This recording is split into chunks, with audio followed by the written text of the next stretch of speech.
All right. Well, in the interest of time, we'll go ahead and get started. Everything that we'll be going over today is being recorded and will be posted to the website. So if you know anyone who wanted to attend and was unable to attend, please let them know that this should be on the website by tomorrow. And we'll just go ahead and get started. So today we're going to go over what does post-secondary planning look like for our juniors?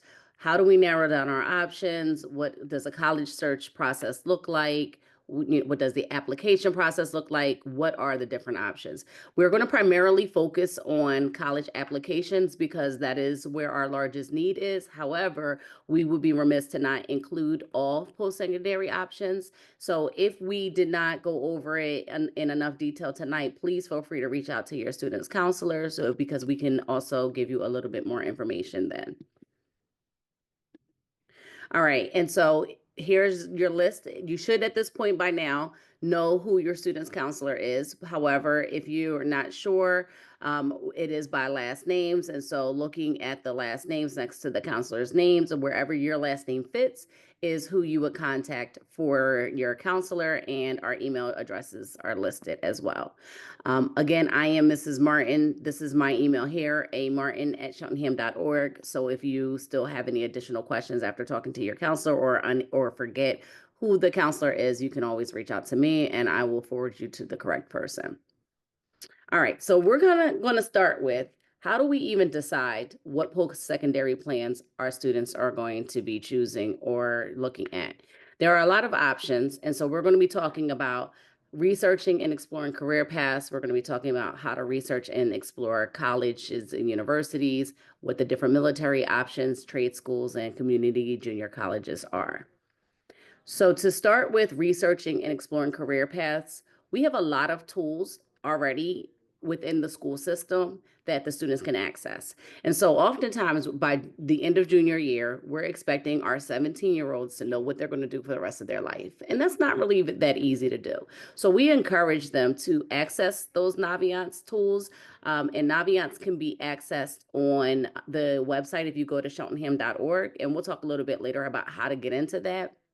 But Naviance is a tool that I want you to become familiar with because not only is that a process where you can explore different options, different career paths, different colleges.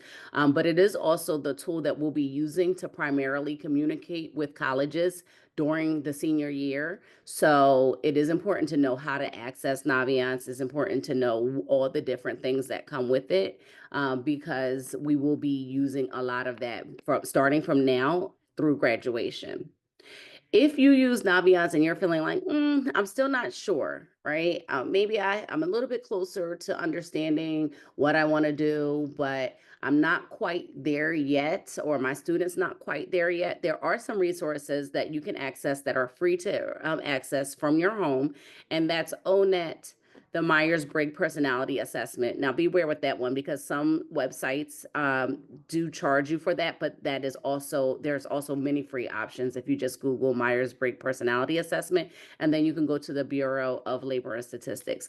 ONET helps you identify the different types of jobs that are available. It helps you identify how much money you would make, what the actual like schooling required is for that. And so it kind of gives you information about careers. Myers-Briggs Personality Assessment gives you more information about you. It takes your information that you put in to help determine your personality style, and then it matches your personality style with different careers. Because research says that if you can match your personality style with a career, you're more likely to be successful and happy in that career. So this is a way to help your student identify what path to go in if they're not really sure. And then the Bureau of Labor Statistics is very similar to ONET, where again, it has, information about different careers, but it also can help you, it incorporates some assessments as well. Now, once you figure out what career you want to go to, if college is required, then we need to talk about what that college search process looks like. So first, let's talk about the different types of colleges. There are four-year universities, which typically gets a student a bachelor's degree. There are community colleges, which are which typically gives students like an associate's degree, or can be a starting point for transferring to a four-year university. And we'll get a little bit more into that as we get into each school specifically. But I just wanted to put this out here what the different options are first. There's also technical schools or trade schools. So that's for students who are interested in specialized fields like nursing, welding, plumbing, culinary arts, etc. And then there's art and design schools for students who are pursuing degrees in like in creative fields like fashion, fine arts, or graphic design. Now, when you're thinking about the type of school that you're going to choose, there are some things to consider. You want to consider location. You want to consider admissions standards. Do you have the requirements that the school is looking at? And so this is a good time now while we're in right at the end of course selection to look into what are the admissions requirements for the schools that you're looking at. Do they require 4 years of English? Do they require 4 years of math? Do our math courses meet the requirements of their math courses, etc.? So as you're going through this process, definitely look at admissions requirements, because at that point you'll be able to know if there's something that we need to change for next year. You also want to look at cost, because tuition, room and board, all of that can be very expensive. Oftentimes schools, can be well over $50,000 per year. And sometimes schools can be a total of maybe 85, and they may say, okay, well, we'll give you a $30,000 scholarship. And that sounds really, really good. But until you figure out after financial aid and scholarship, you're still spending over $20,000 a year. So you want to look into cost, the difference between staying on campus or not. If it's close enough, can you afford to stay on campus, or do you need to commute for a year or two, or do you want to find some off-campus housing? The average class size is also important. The larger schools typically have more of like a larger class size of sometimes over 100 students. And the smaller schools typically have class sizes that mirror Cheltenham High School. So what does your student do best in what type of classroom environment?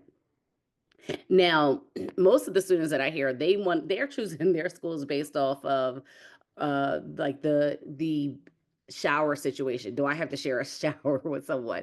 So while that is probably important, that should not be the only determining factor. So I often encourage the students that I'm talking to go back home and talk to their parents to see, what other factors we need to be considering. Also, you want to make sure that the school has the major that the student is looking for, if there are any special needs or activities, or if you're looking for diversity, if you're looking for Greek life, those things are important to consider as well. The other things you want to think about are statistics. What is the retention rate? What is the acceptance rate? Or what does it look like to go into grad school afterwards, if that is a part of your plan? There are a lot of schools now that have programs that combine undergrad and graduate programs together, which shortens the amount of time. So you want to look into seeing if that's an option, or if a co-op or internship is an option, especially for the fields that are requiring it. How much do they help you find the co-ops? Or what is the, job entry rate after the co-op experience? These are things that you want to think about. Or if it's someone somewhere out of state, maybe you need to know, can your freshmen take a car? Or can they park their car there? A lot of schools don't allow freshman parking. So you do want to think about that as well. And so again, Naviance is a good place to get that information. So as I mentioned, you can access Naviance by going to the Cheltenham website. And then you click on the Naviance tab under, like you would click on the intranet, and then Cheltenham High School, and then Naviance. And it's really confusing because there is a new way to access it. But if you click on continue with single sign-on, you can use your students' login information to access it. Or I believe you can use, like if you have a Google account or something like that, you can use that to access Naviance.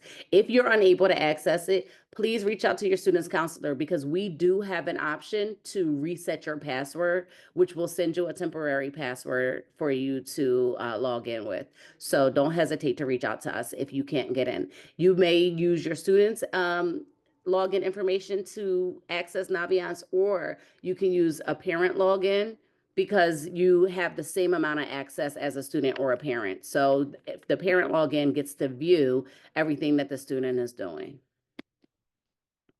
So once you get into it, as I mentioned, it can, this is a good place to start to kind of decide what schools you might be interested in.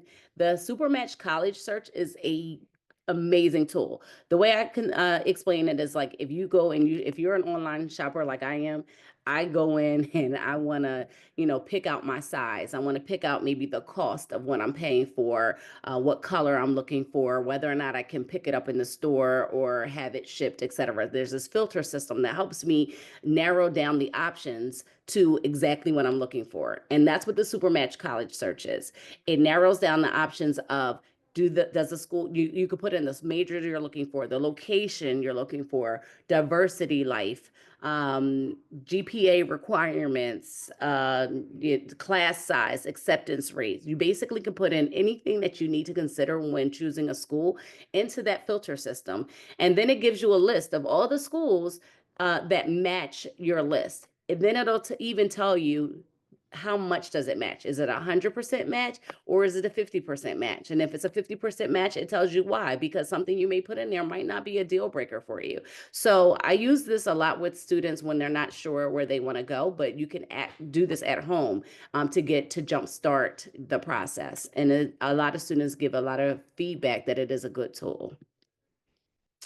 Once you get your list of schools that you're interested in, then you want to add them to colleges I'm thinking about. And that's just really like a place to keep all of the information. Because as you start to choose different schools and understand the different requirements that are necessary, the different application expectations, it can become overwhelming depending on the number of schools that you're applying to. So one way to just kind of track it from the very beginning is to just enter all of that into Naviance.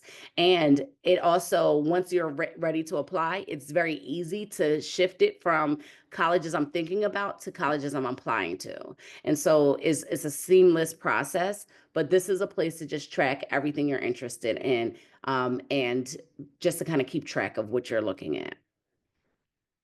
And once you put it in, this is exactly what it's going to look like. For example, this individual is interested in Commonwealth University. It asks, what's the delivery type? Like what school or which way are you going to apply? Are you going to apply through the Common App? And we'll talk a little bit about what that is. Or are you going to apply directly to the institution? Who added that to the list? Because then as a parent, you may want to say, I didn't know my student was interested in Drexel. He didn't tell me that. But you see the counselor put that in there because that might have been from a result that the counselor had with the student. And then you get to also put deadlines in here. So it's a way to kind of keep track of when you go in, oh man, the deadline is coming up next week. I need to hurry up and get on top of this. And then once you have your list in there, right? So now all the schools are there, you kind of have an idea of what you're looking at. You can then access the College Compare tool that's also in Naviance under in that same column of where the Supermatch is. And the College Compare basically just says, based on your profile. So if you look at the top where it says Joe Sheltonham has a 3.1 GPA, a 1050 single SAT or an combined SAT score, then what it does is it compares to the average student from Cheltenham that applied to the schools within the last 7 years and what their profile looked like. And so it kind of compares you to who's been accepted and who hasn't been. So based on the profile of students who've applied to applied to Bloomsburg, Lock Haven, and Mansfield over the last 7 years, that average GPA was a 3.27. Well, Joe Cheltenham is a 3.1. And so if you see that red X next to it, that just says that you don't quite match what the average profile is. It doesn't necessarily mean you're not going to get accepted. It just kind of gives you a starting point to think about. And then you'll see that Joe Cheltenham had a 1050 SAT score, but they're looking for 1054. Again, so close that it probably doesn't matter, but it is going to, just because it is a system, X that out. But if you look at Millersville, you'll see where the green check is for SAT because Joe Cheltenham had a 1050, but Millersville is looking for a 1042 or a 1050 combined. So essentially, it just, again, compares you to other students who've applied, and it gives you an idea of where you stand. The profile that each school is looking for every year can change. It changes based on who is applying. It changes based on maybe what other initiatives they're putting into place or new programs that they have. So I don't want you to see this and then think, oh no, my student can't apply to this school. It just simply gives you an idea of whether or not this is a target school, a reach school, or a safe school. A safe school is pretty much where if the GPA that Joe Cheltenham has is a 3.1, but the school that is looking for maybe wants a 2.5, right? So now that school is looking for a student with a 2.5 and he's well above that, then that's pretty much a safety school. More than likely your student is going to get accepted into the school. A target school is more looking like the Bloomsburg because Joe has a 3.1 GPA, but Bloomsburg is looking for a 3.2, very similar. They're looking for a 1050 SAT. 1054 SAT, and Joe has a 1050, very close. Like that's a target. You're hitting the target by applying to that school. And then a reach school would be more like the Millersville, where Joe has a 3.1, but they're looking for a 337 because, and maybe the SAT is a little bit more aligned with what you're looking for, but maybe closer to maybe a 1060 might be a little bit of a reach, or a 1070, etc. Now, Drexel is a far reach school. So, but it is, again, I never encourage a student to not apply, but it gives you it gives you an idea of how much you're going against if you were to apply to that school. So once you kind of have your list and you know where you're thinking about, like you're narrowing it down to your top 4 or 5, because we do recommend that you have at least 4 or 5 schools that you're going to apply to. Then the next thing you should do is start thinking about what the next steps are. Spring break, which is right around the corner, and summer are good times to visit. In the summertime, you don't get to see as much of the campus life as you can during spring break, but you still, there are still students who are going to be on campus because they may take summer courses, and you do still get to, tour the campus to see what the actual campus looks like. So you can still do that over the summer. And if spring break doesn't work for you because it is very close to spring break, or maybe it is because it is a popular time, a lot of schools fill up really quickly during spring break. So if it doesn't work out for you, we do allow excused absences to tour colleges and universities or other schools. And so you would just need to officially register and get confirmation of that registration and send that to the attendance office, and your student will be excused from school for the day. So once you register online, that's the best way that you will be able to secure your spot. Showing up to a school is very unlikely to get you a guided tour. Maybe you may be able to walk around at the school, but and you may not be. But if you want a guided tour, you do need to register. A lot of schools often have open houses as well. So that's basically where, they're saying you don't have to register, or maybe you do because they want to, know how many people you are coming. But it's like the campus is pretty much shut down for the day to tour large groups. And that's also a good time to kind of talk to different people from different places and getting different feels of what the school is looking like.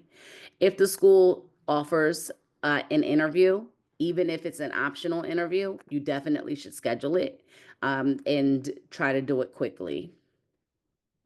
Once you have an interview, you definitely want to write a thank you note as a follow-up, just as you would for like a job interview or something like that. So now we've figured out what schools we want to apply to, we've visited them, we've narrowed down our list even more, and we're ready to apply. The first thing that we want that schools look at is they're going to look at grades and GPA. I can't tell you how many times I hear 11th grade is the important year.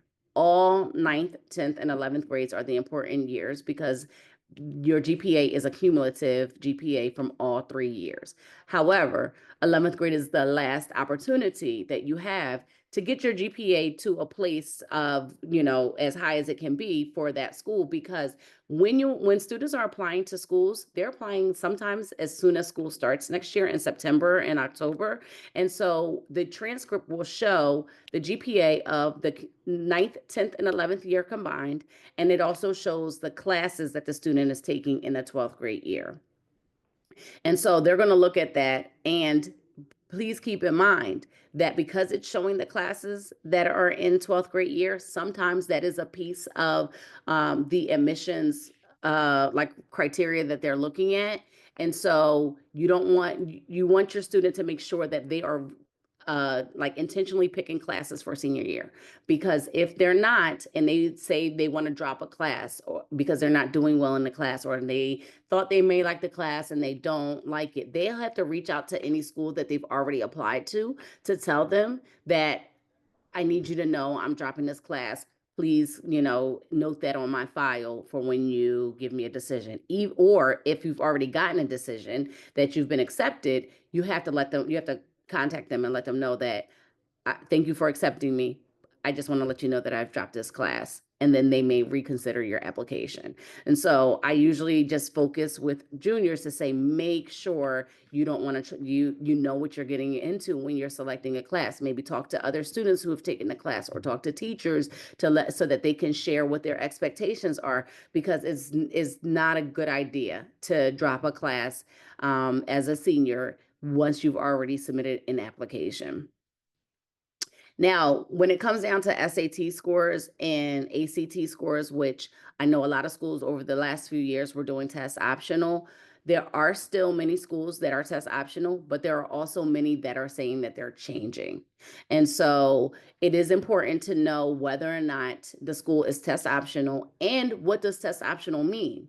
Because some schools will use test optional to get accepted into the school, but then there are some schools that say, we'll accept you, but you might not be qualified for a scholarship, because many scholarships are tiered based off of GPA and SAT scores. And so if there is no SAT score, it puts you into the bottom tier.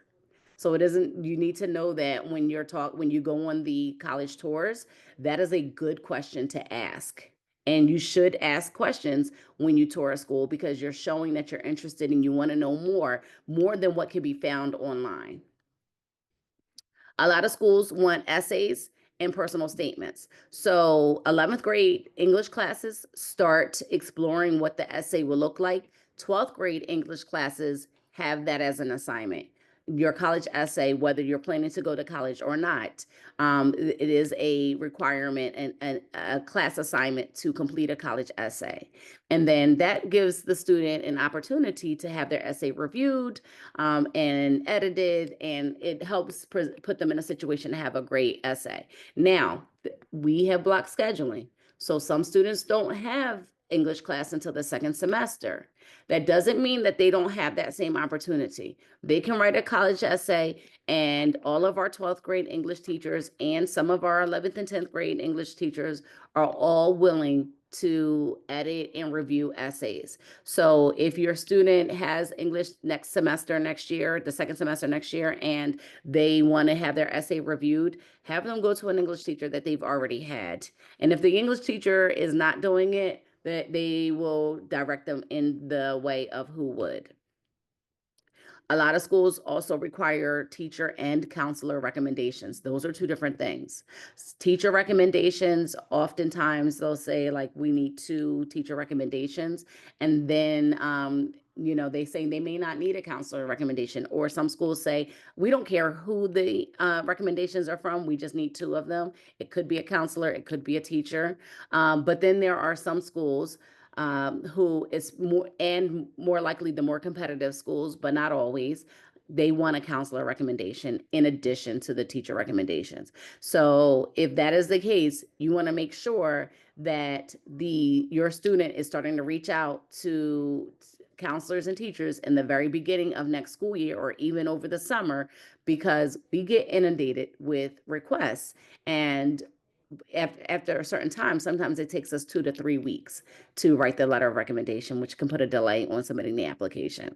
So you want to make sure that that is something that your student is starting to think about. Who will they ask? Which teachers will they ask? And, what information do they want to provide to the teachers and to the counselors to assist with their recommendation?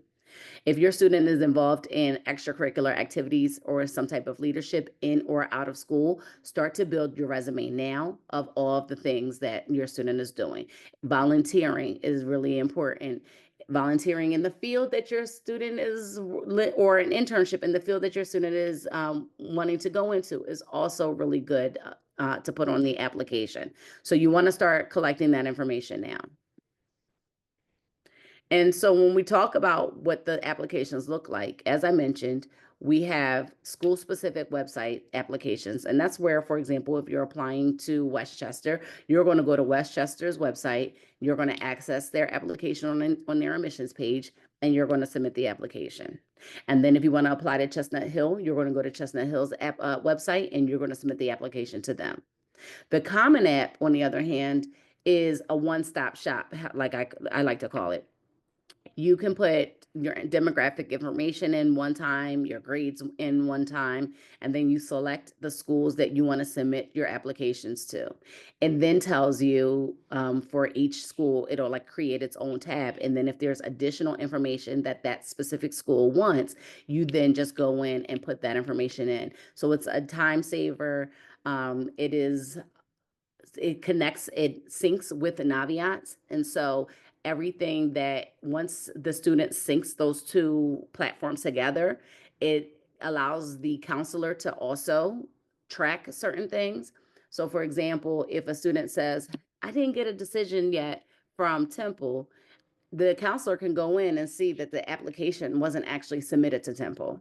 And the student may have, maybe missed a button or something. And so that student can then be directed to go back and submit the application. So the Common App is very widely used. It is not required, but it is widely used. And it is something that I encourage you to just take a look at.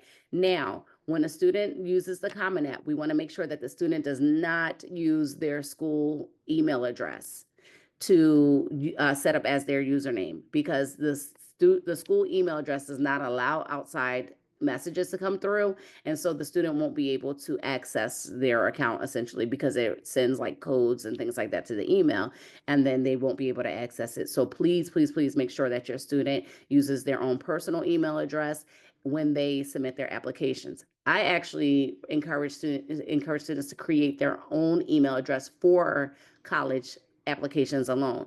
That way, important emails don't get lost, because a lot of schools nowadays, they're not sending letters in the mail. They're not, they're only communicating with you via email. And so if they're sending something very important, say, for example, saying that your student needs to send in their transcript, and they don't get that application, it puts a hold and a delay on the application. And then for schools that have specific deadlines, that student's not getting accepted into the school because they didn't receive the message that they needed to receive. So setting up a different email address specifically for college applications is a good idea.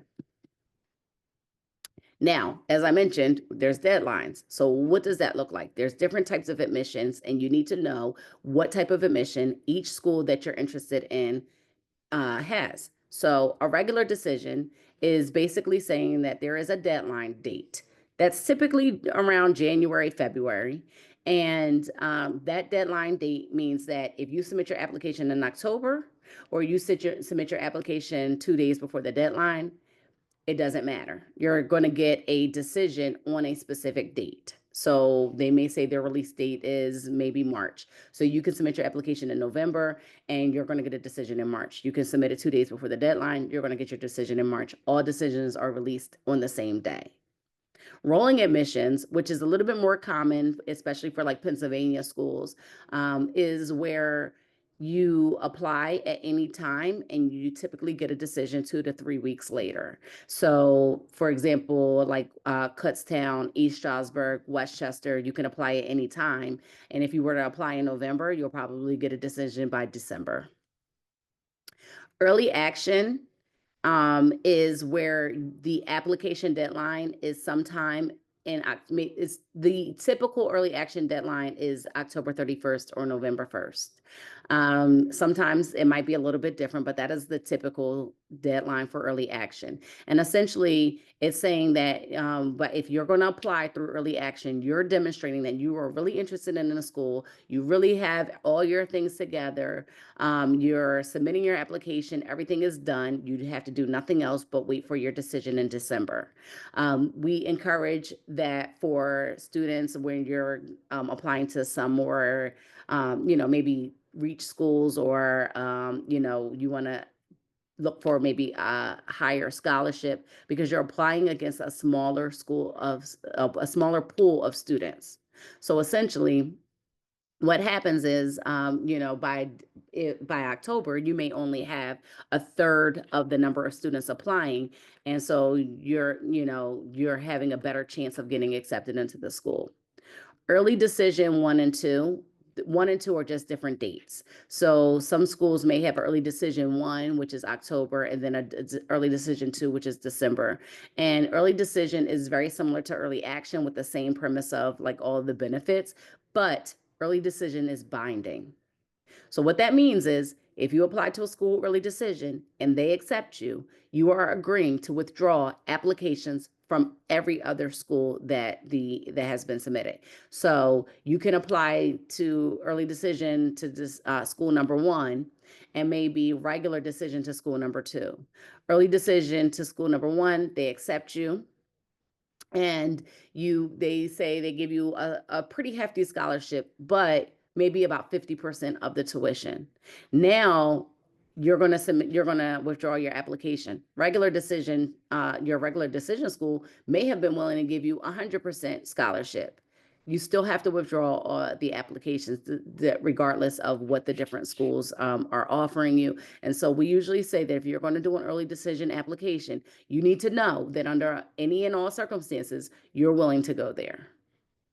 And then there are just some types of open admissions, which is basically very similar to rolling, but you really can apply at any point. So we're talking about things that students are going to be doing next year, but what should they be doing right now? Right now, we're starting to narrow down what schools or what careers we want to go into. If we're going to apply to college, it is a good time to start your essay.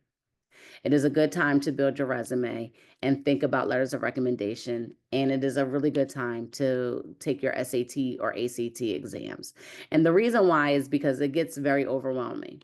And it can be a lot. And if your student is taking higher level courses like AP courses and honors courses, or if they have extracurricular activities or sports that they take in the fall, it can be time consuming. And so knocking some of this out of the way now, it could be really helpful and beneficial because that's less that you'll have to take care of in the fall when school comes back, starts back up. And the student is transitioning back into the school mindset after having their summer off. So get some of this done now if you can. And so if your student hasn't already taken the SAT exam, the next exam is May 3rd. You have to register by April 18th. Then there's June 7th, which you have to register by May 22nd.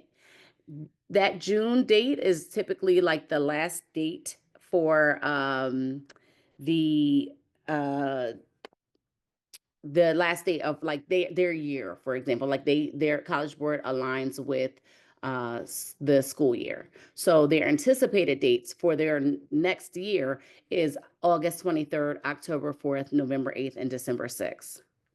And for the ACT, June 8th is the next exam, and you have to register by May 3rd, July 13th, register by June 7th. Now, we're not a test site for the ACT. We are a test site for the SAT. We don't test for every exam. I do believe we're not doing May, but we may be doing June or vice versa. But when you go to register, it will tell you whether or not CHS is a test site or if you have to access another site close by. Sometimes you may have to access another site close by just because CHS could be a site, but is already full when you go to register. Now, when your student takes the SAT, if they indicate, I think they have up to 12 schools that they could indicate that they're interested in applying to. If they indicate before they take the exam on the paperwork that they're filling out as they begin the exam, what schools they're interested in, those scores will automatically be sent to those schools for free.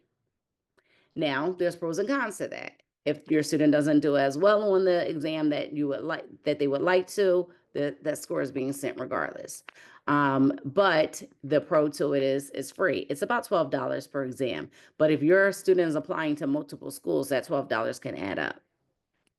If your student receives free and reduced lunch, they do qualify for a fee waiver. They just need to reach out to their counselor to get the fee waiver. The fee waiver gives them 2 free exams, as well as gives them 4 places that they can send the results to for free without putting it on that paperwork when they first take the exam.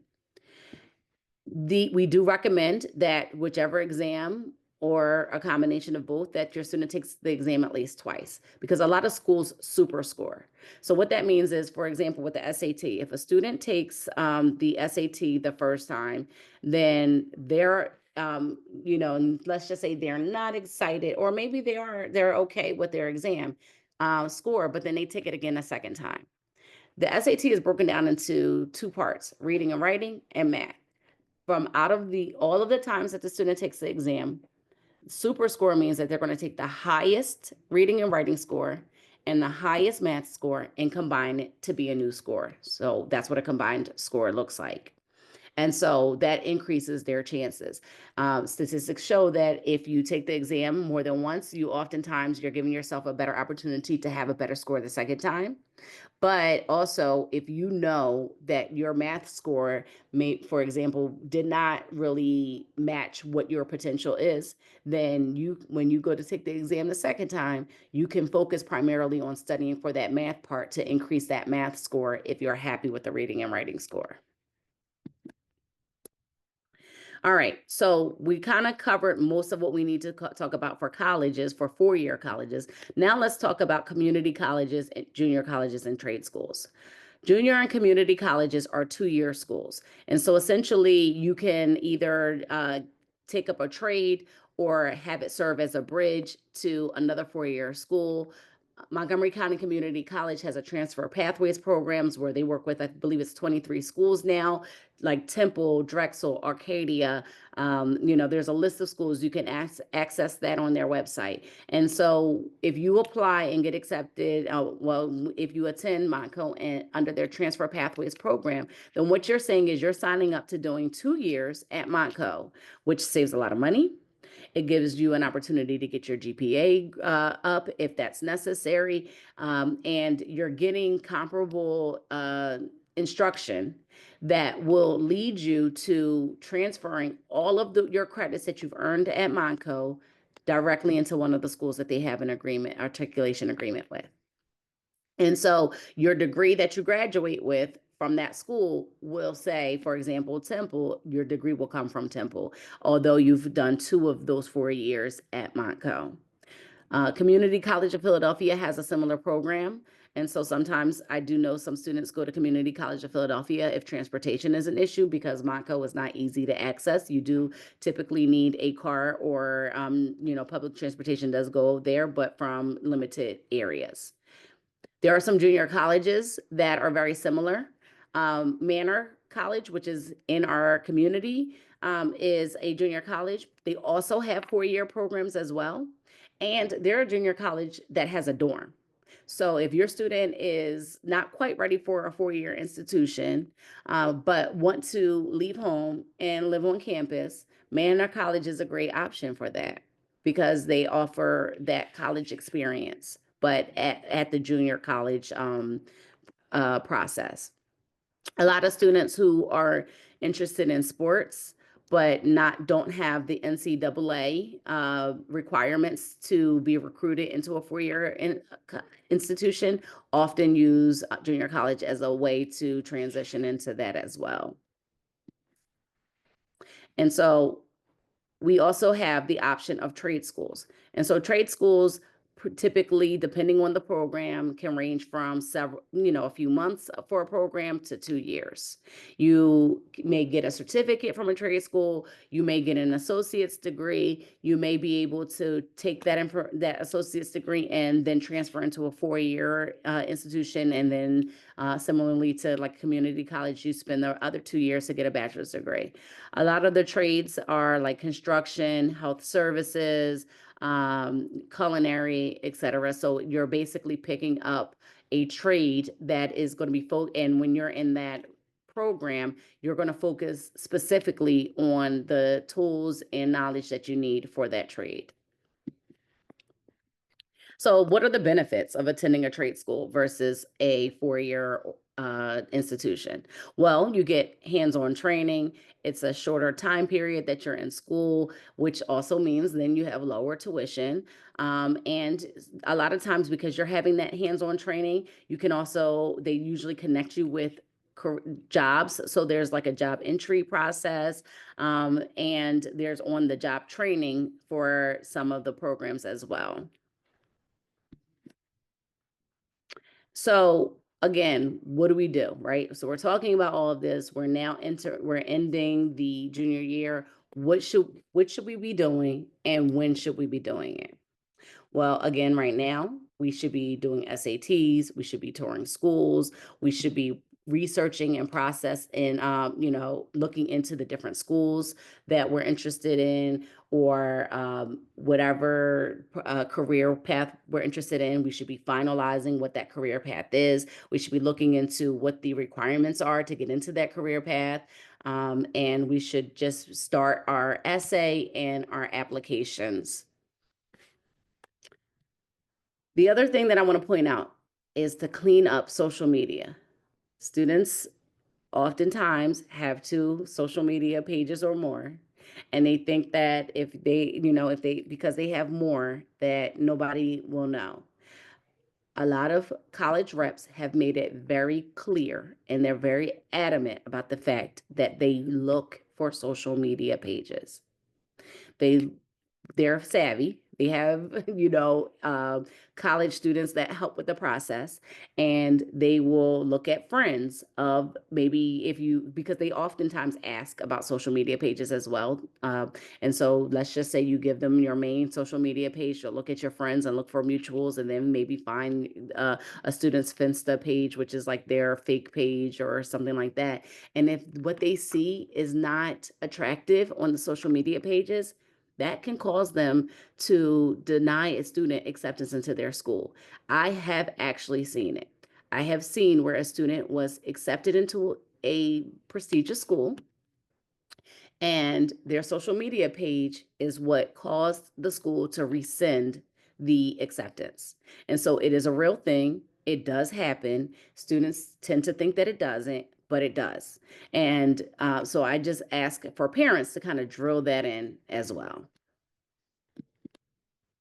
So then now that these things are done, once students come in, literally September and October, we start talking about what next steps are. We start submitting applications. As soon as we get to back to school night, as early as then, because remember, a lot of schools have early action deadlines. And so those early action deadlines are in October. So we're getting the ball rolling as soon as we get back into school for senior year. And so at that time, students need to know who they're going to ask, which teachers are going to ask for letters of recommendation. They need to then approach them first and ask them verbally, maybe even send them an email afterwards. But then they have to go into Naviance to make the official request, because the letters of recommendations will be uploaded to Naviance. They should be meeting college reps. So in the fall, literally about maybe 3 to 5 college reps per week visit Cheltenham High School. And so again, you can access that on Naviance, where if you go into the colleges tab and it'll say college visits, we will have like a schedule once that's set for next year of all the schools that are coming. And when they come, they meet with whatever students sign up. And at that time, That's where students can actually treat the rep visit almost like an unofficial interview. I have seen where reps will write down, Ambrosia asked some really good questions. She seemed really interested. She has this that's unique about her. And they write that down because when they get Ambrosia's college application, that's they're looking for that because they're interested because Ambrosia really showed up and showed out during that rep visit. We used to ask students to dress up and dress professionally, but we know that that's not always ideal. But we do you want to make sure that if your student is attending a visit, that they're dressed appropriately because you do want to treat it as an interview. You also will get some information in the beginning of next year about financial aid night and FAFSA completion night. Essentially what that is that it's giving you all the things you need to know about financial aid. The FAFSA completion night is where you actually could meet with a FIA rep, which is a part of the financial aid process, and they help you complete the application. That's really important for individuals who have complex situations, or if they have savings that are going toward college and they don't really know how to, distribute that money, then it's really important to attend the FAFSA completion night. You also want to look for scholarships. So Naviance is a place where you can access scholarships. I will also send out scholarship information as I get it sent to me, but I don't have like a list of scholarship information.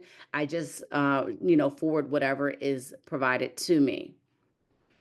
But very importantly, if your student is an athlete and they want to play for their college or university, they have to meet NCAA requirements. And so what that means is Division I and Division II have different GPA requirements, but they're looking at GPA for core classes only. So like culinary arts, fine arts, gym class, they don't really count towards the GPA that NCAA is looking for. They're looking like at the English, math, social studies, and science language classes. And those GPAs are about 2.3, which basically means that your student needs to get an average of B's and maybe a few C's in those courses. And so if your student is not quite there, and we know we're ending junior year because this is what needs to be done before the beginning of senior year, have your student check in with your counselor to come up with a plan to recover some of those like GPA concerns that they may be experiencing. They have to then submit their transcripts, their test scores, and everything to the NCAA clearinghouse because that is what the NCAA is looking at. We wouldn't be sending it. They're submitting that to the NCAA clearinghouse. Now, FAFSA information changes every year. So I don't know when the next application is going to come out because they're just making a lot of changes. It typically comes out in October. So you want to start gathering your tax documents as you fill out your taxes this year for next year's FAFSA. Now let's kind of transition a little bit into the military because military is also another option that a student may want to access or choose after high school. We have, there are different branches of the military. So we have the Army, Navy, Air Force, Marine Corps, Coast Guard, and National Guard. We have information for recruiters that are assigned to Cheltenham High School for each one of these branches. So if your student is interested in the military and they're interested in connecting with a recruiter, we can connect them. They typically don't like to connect with the student until right before their 18th birthday because they can't recruit until 18.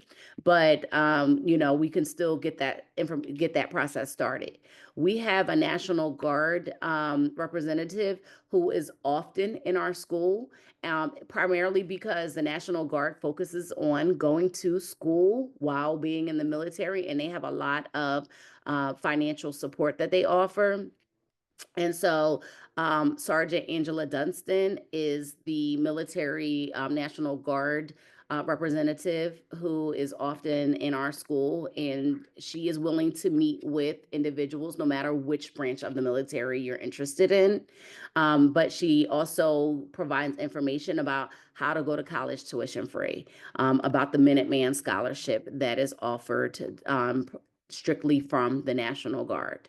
So if you're interested in any of that information, please reach out to me or your student's counselor and we can connect you with Sergeant Dunstan. And just be aware that your student does have to take an ASVAB exam for an entrance into the military, no matter what branch it is. Now, we're going to talk about some Act 158 graduation pathways. If your student takes the ASVAB, and they, get a high enough score, that actually also meets Act 158 requirements as well. And I believe Act 158 letters went out today. So you should kind of be aware a little bit of what we're talking about, but we'll just kind of pivot and jump right into that right now. So Act 158 is a graduation pathway that is given by the state, the Department of Education for Pennsylvania. So all Pennsylvania schools have to follow graduation pathways. And so what that means is that the state is saying that in addition to students meeting graduation requirements, that are imposed by the school. So that's our 28 credits that students are needed to graduate high school. And within those 28 credits, you need like a certain number in English, math, social studies, science, etc. In addition to that, a student has one of 5 pathways that they have to meet.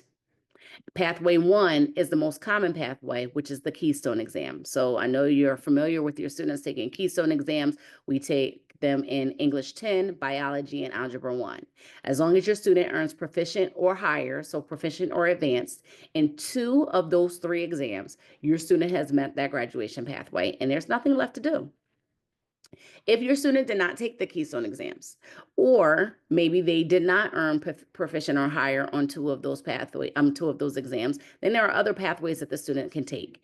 An acceptance into a 4-year college with a 2.0 GPA or higher is a simple check. You've met a graduation pathway. And so oftentimes, even if a student isn't sure what they want to do after high school, or if they're not, maybe they're not planning to go to a 4-year college, but they know that, they have a good chance of getting accepted into one because they have a 2.0 GPA. A lot of times students are just applying and getting that acceptance. They do have to apply into a major though. So it can't be an undecided application. It has to be, for example, applying to psychology. If that is something that is not up to where the student is not really interested in doing that, again, that ASVAB exam is something that you could do. You can take the ASVAB exam and not be interested in the military. But if you take the exam and you score high enough on the exam, that is another checkbox for graduation pathways. And so I know a letter was sent out. That's just like a, little caveat information, FYI information that I just wanted to put out there because a lot of what we're talking about does also apply to the Act 158 as well. And so now finally, we're going to go into financial aid. Financial aid is a big deal because when we're going to schools, they can be very expensive. So there's 2 different types of financial aid. There's merit-based and then there's need-based.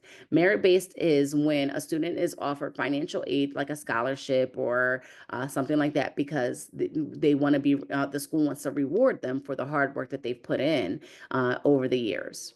A need-based does not consider GPA, does not consider, hard work or anything like that. It's just saying that based on your family's income, we, deem that you may need some financial aid in order to attend our school. So we're going to give you that in addition to whatever else, is given by FAFSA. The FAFSA is the most common way of getting financial aid where you can get loans, you can get grants, and depending on whether or not it's a Pennsylvania, what we call PASHE school, Pennsylvania State System of Higher Education. So that's like the Commonwealth of University, Westchester, Kutztown, Millersville schools. You can get additional grants for attending those schools as well. Some schools have a CSS profile.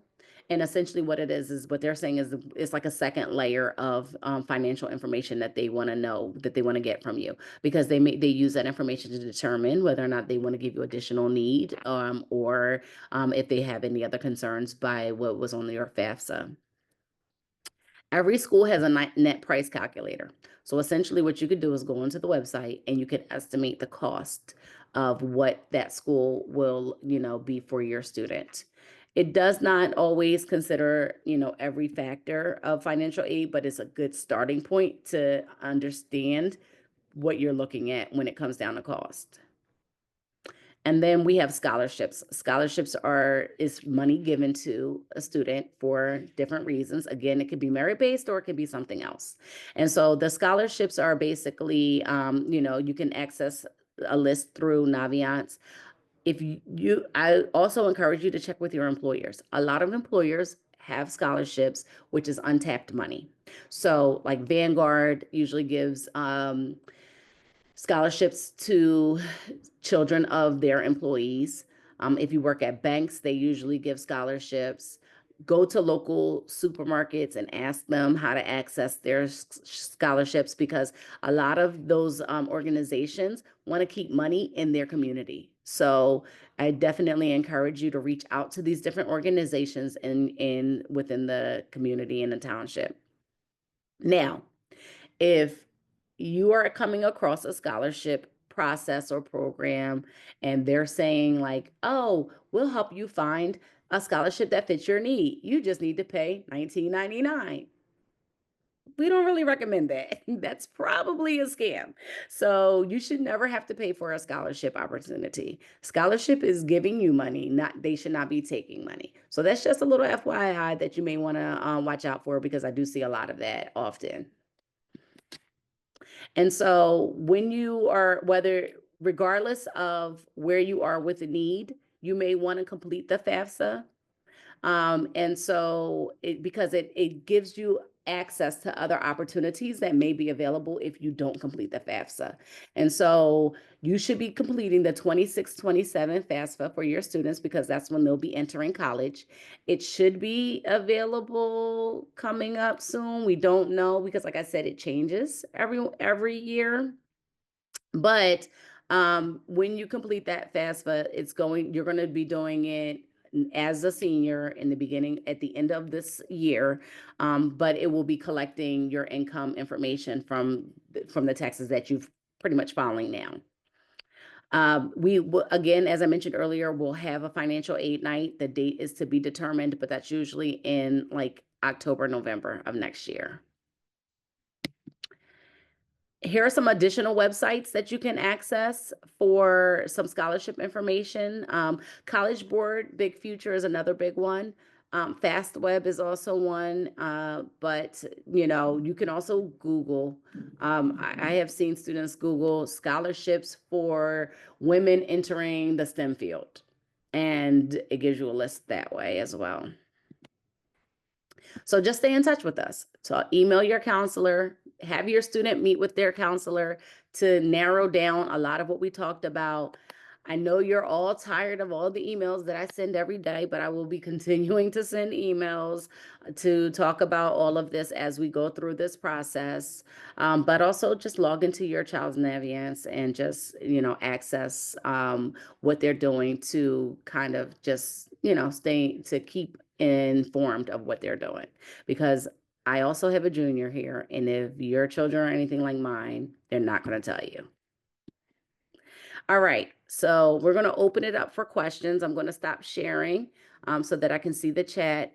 I do apologize if you've sent some questions in the chat so far. I have not been able to see them as we went through, but feel free to put any questions that you have, and we'll kind of stay on and see. Give it some time for you to put it in there.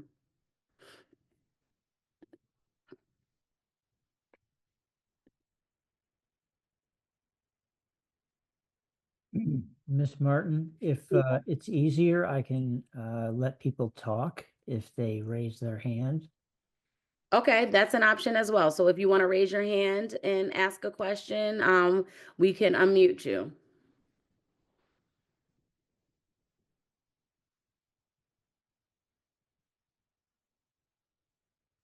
All right, there is a question. Am I able to unmute myself? Because I can do it too. All right, Michelle, I think you can talk. Good evening. How are you? I'm okay. How are you? I'm doing well, thank you. Quick question. As far as the Keystone, How do we know? Do we get information in the mail whether or not the student passed the Keystone, or do we have to have conversation with the counselor? So at this point, a junior probably should have taken their Keystone ninth and 10th grade. When your student took the Keystone, they should have gotten something in the mail. If you don't recall, or if it never came to you, you can reach out to the counselor. Okay. And Thank as I mentioned earlier, so I know Dr. Hammond sent out a letter earlier today for students who did not meet graduation requirements. And so I believe, I'm not 100% sure, but I do believe 11th graders were on that list. So if you did not get a letter, just or an email from Dr. Hammond, feel free to reach out to the counselor. Okay. Thank you. Thank you. Any other questions? All right. Well, I'll stay on for just another minute or so, just in case some questions come up. However, this is recorded and will be posted to the website. And if you have any questions, feel free to reach out to your student's counselor or to myself. Thank you all for attending.